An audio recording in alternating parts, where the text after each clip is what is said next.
Da da da da da da da da da da da da da da da da. Welcome back to Disenfranchised, the podcast where we identify disenfranchised grief through the lens of each episode of Friends. Today we are diving into season 2, episode 19. It's the episode called Eddie Won't Go. So, Chandler gets this bizarre new roommate named Eddie, and he refuses to leave after being asked to move out. Now, Eddie does some strange things, like he sits by Chandler's bed at night and watches Chandler sleep. He moved his fish tank in, but there was no fish, so he added a goldfish graham cracker to the tank, and then accused Chandler of killing the fish when it was a cracker. He was into drying fruit, and his ex-girlfriend Tilly came by the apartment, and she was there for all of maybe 2 seconds, and Eddie accused Chandler of doing things with her.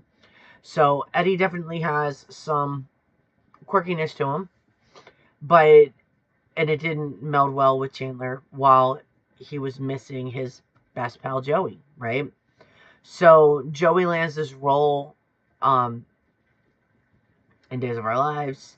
He's doing well, he's moved out, and then he gets himself into some trouble because he tells Reader's Digest, or Soap Opera Digest, that he writes his own scripts. And the writers decided to cut him off at the neck and kill his character. So, there's that. So he's going through a financial crisis, needing to move out, needing to do some new things while he's watching everything that he's purchased while working on Days of Our Lives have to leave his apartment. And Ross is nice enough to at least give him one thing that he can take back with him to his old life, being that nice dog statue that you see in the corner over there with him and Chandler carrying it.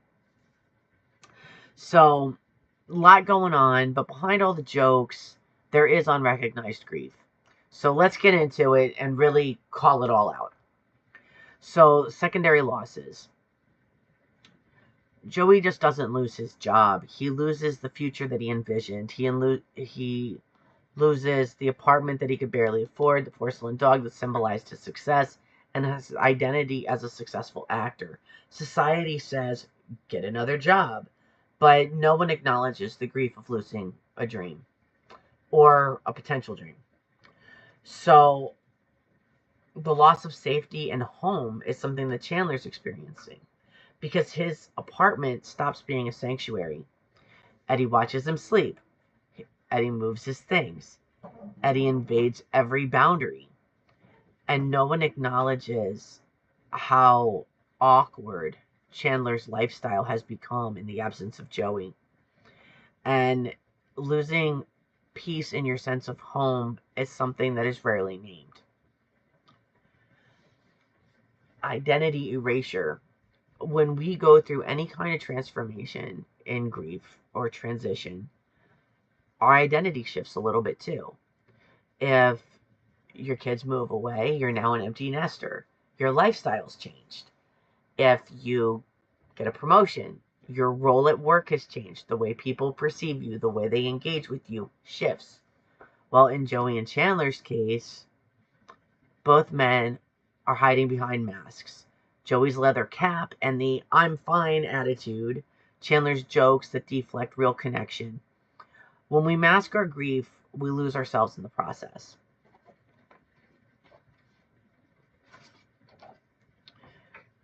And not all grief comes from death. Job loss, career pivots, divorce, breakups, moving, identity shifts, friendships ending, the loss of the life you thought you'd have. At The Naked Grief, we offer support communities that meet you where you are without pressure, toxic positivity, or having to explain why it hurts. I'm Karen Mathison, founder and creator of The Naked Grief, and creator and host of the Disenfranchised podcast. So as we go into the analysis of friend support, the friends always have a different way of supporting each other through these grief glitches, of each episode. The support in the episode is a mixed bag, as always, which is exactly how real life works.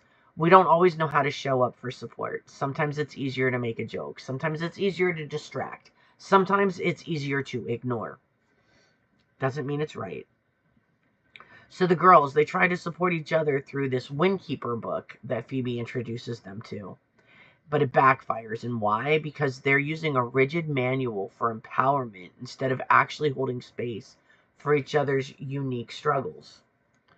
They end up weaponizing their truth against one another. Sometimes support looks like telling a friend that they are a leaf blower instead of a windkeeper, which is really just a fancy way of being judgmental. Ross and Joey. Ross gets a lot of flack, rightfully so sometimes. But in this episode, he is the MVP of support. When Joey's at his lowest, sitting in an empty apartment with nothing but his pride, or what's left of it, Ross buys him that giant porcelain dog before the credit company takes it out. Why this matters? Because the dog represented Joey's "I've made it" moment. By buying it back, Ross isn't just giving him a gift, he's anchoring Joey's identity. He's saying, I see you as the guy who succeeded, even if your bank account says otherwise. That's how you support someone through secondary loss. You help them hold on to the parts of themselves they think they've lost. It's a solid reminder of where he's been so that he can remember how to get back to it. And we never really give kudos to Joey. You know, he's got one of the hardest jobs out there. He doesn't always have a paycheck, which is why Chandler supports him so much financially. But when he does well and is successful, he's solid. But when you're going from one job to the next and staying at it until the play runs its course or the movie gets finished being filmed, or whatever that looks like, that next step still requires auditions, the equivalent of a job interview, and that's tough, right? So there can be so many ups and downs, and that can really shatter people's egos.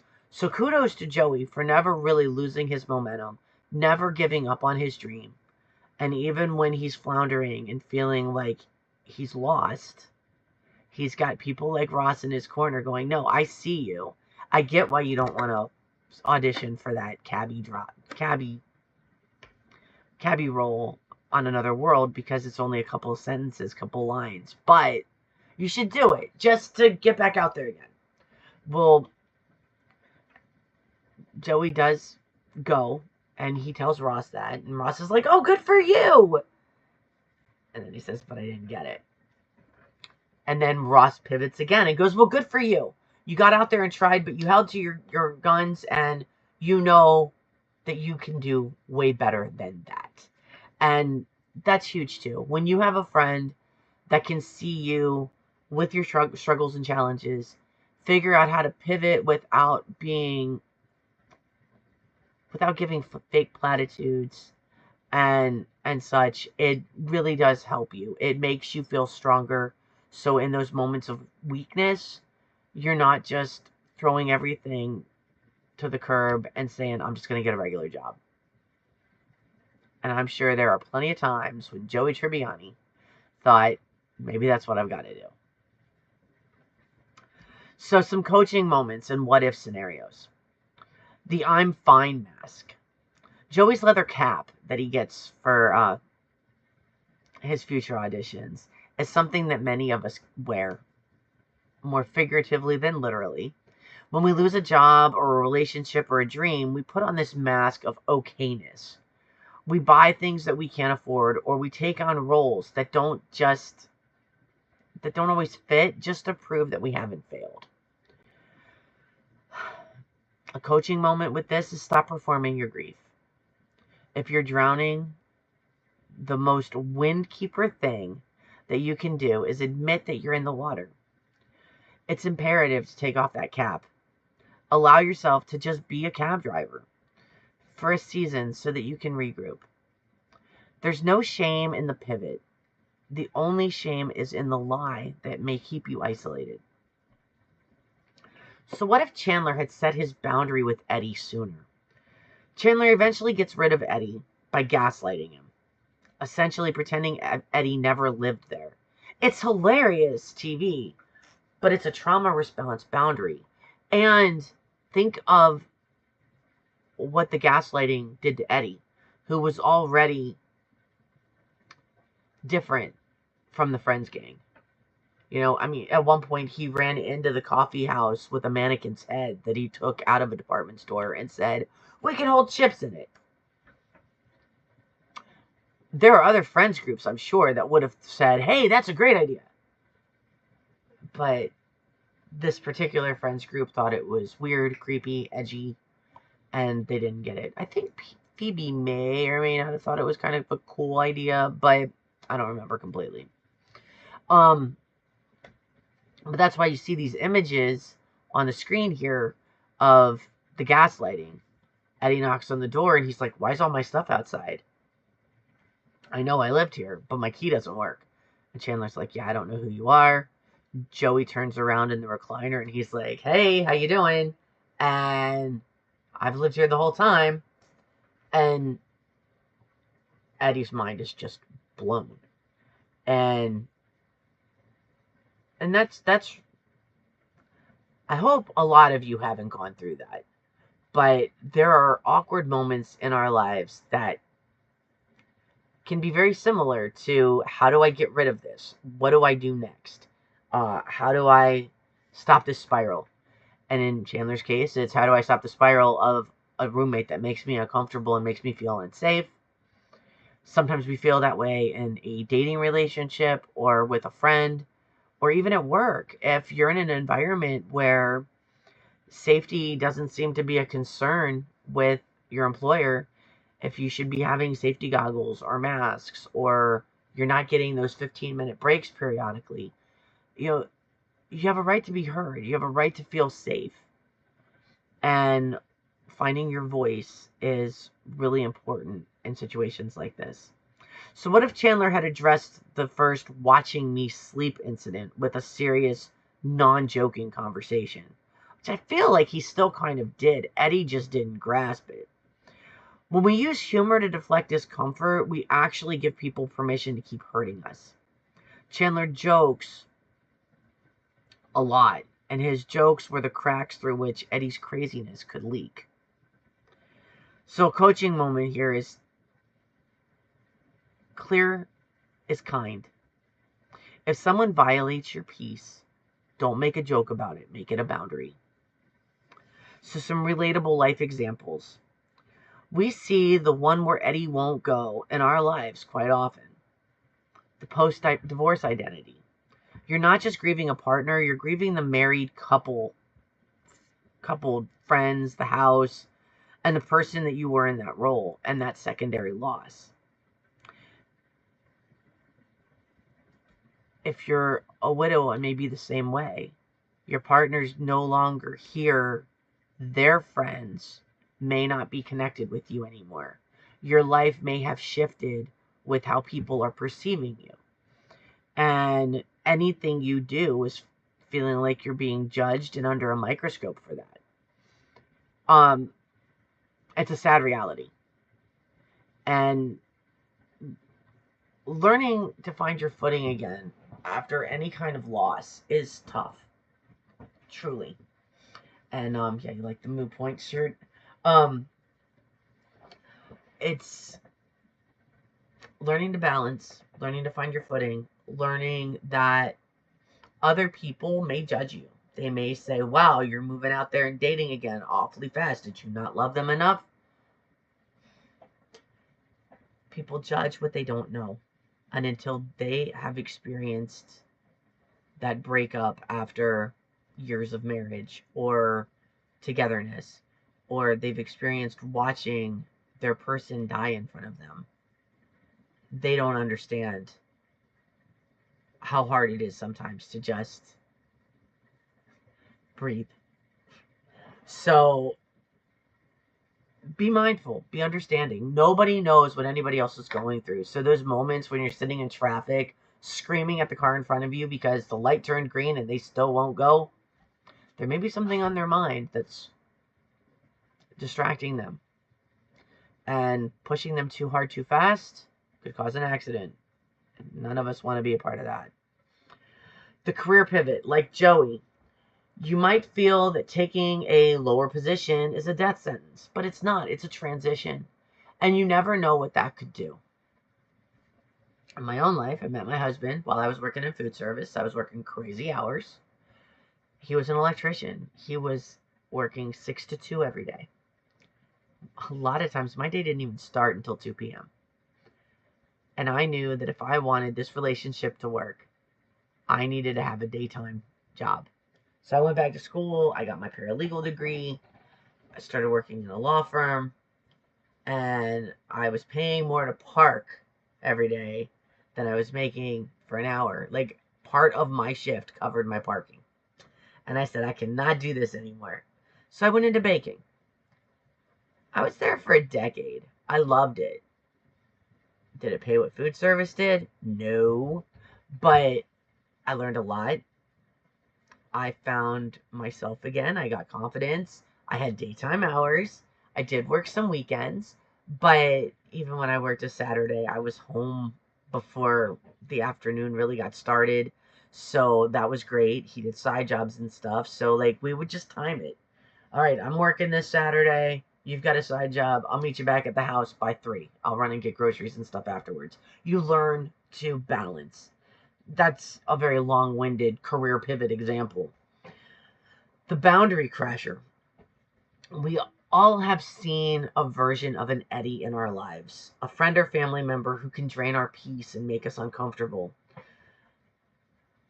We may even be gaslighting ourselves into thinking that it's not that bad until we're screaming at them on the street about whatever it is they're doing that makes us uncomfortable. We let it build until we explode. And grief isn't just about death. It's about the loss of the way things were.